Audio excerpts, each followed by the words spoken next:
Good night, everyone. It's Luke Leary again.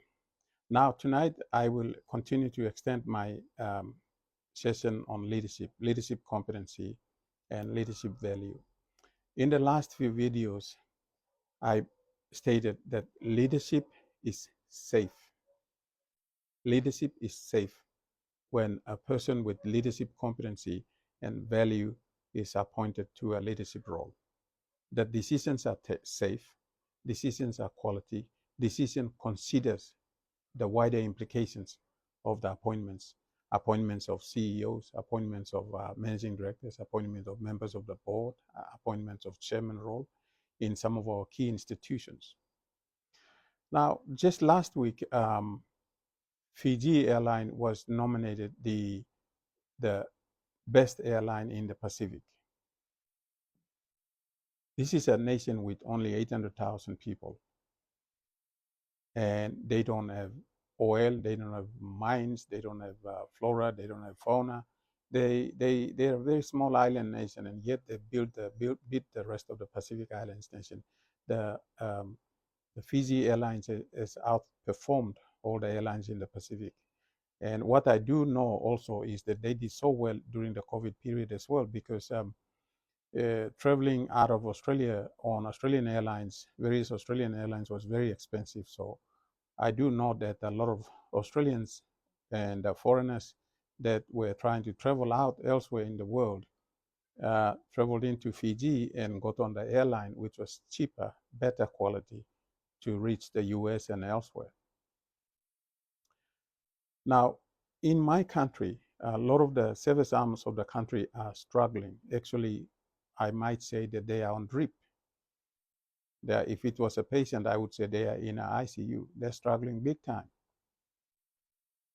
Now, why are a country that's bestowed by God all the wealth, all the flora, fauna, everything, that we have become the envy of the world, and yet we remain poor, and our institutions are on drip, struggling. Our airlines is struggling to keep the plane up in the air. This boils down to the appointment of the CEOs, appointment of the executives, appointment of the chairman of the board, appointments of the board of directors. The country now needs to, the decision making and the appointment agencies now need to think about the 10 million people. The decision makers and the key influencers that contribute towards appointments now need to step outside of the tribal lines, outside of the one-talk system, outside of the party lines, outside of politics, outside of everything else, and now need to really think hard about the 10 million people.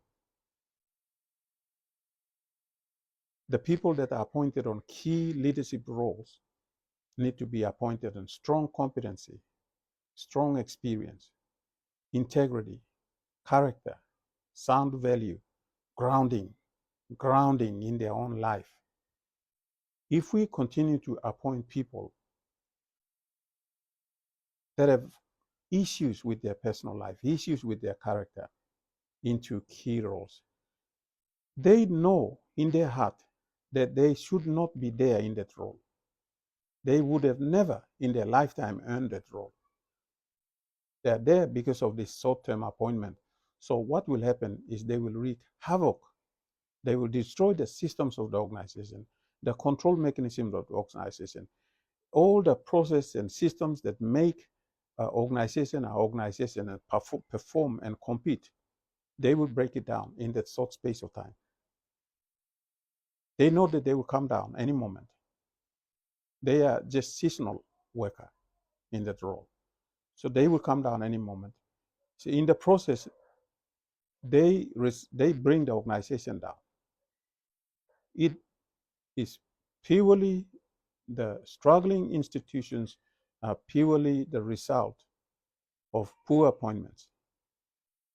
We cannot appoint based on tribal lines, appoint based on one talks, appoint based on party lines, appoint based on political lines, appoint based on who you know basis.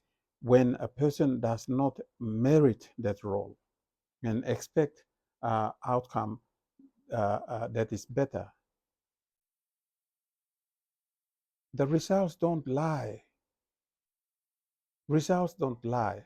So far, our appointments, the results are telling the truth, that all the appointments that have been made have not been made on strong merit, strong grounding, strong competency, strong integrity. We have not checked properly.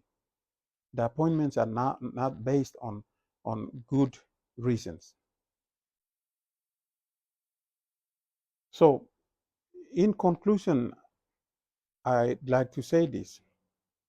See, we think we can appoint and get away, but the results don't lie. The results are so poor that to make up for the poor performance and poor outcome, the nation will continue to pay a hefty price. I will pay a price. Every Papua New Guinean will pay a price. We don't get to go scot-free.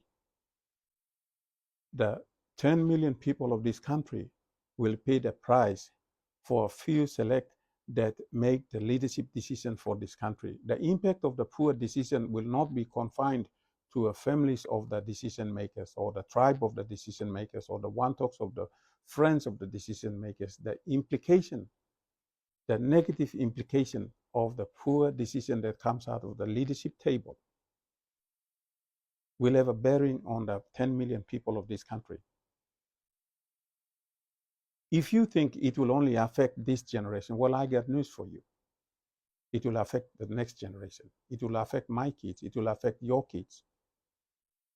Just because you are in a leadership role now does not mean that your kid will be immune.